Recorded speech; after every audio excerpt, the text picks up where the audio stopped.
Sebuah video aksi sejumlah pria membuang tumpukan sampah di lahan kosong menjadi sorotan warganet di media sosial. Dalam unggahan di akun Bali Road yang diposting kembali oleh akun Niluh Jelantit, terlihat 3 orang pria dengan menggunakan pakaian adat Madya Bali membuang beberapa kantong sampah.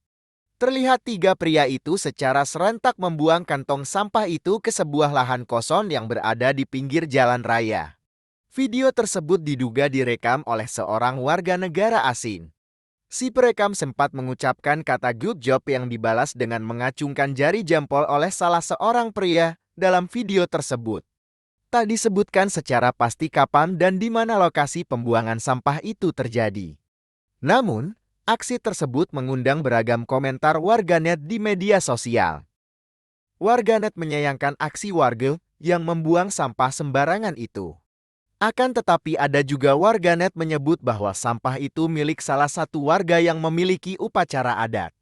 Sampah itu juga dibuang di lahan milik pribadi yang membuang sampah.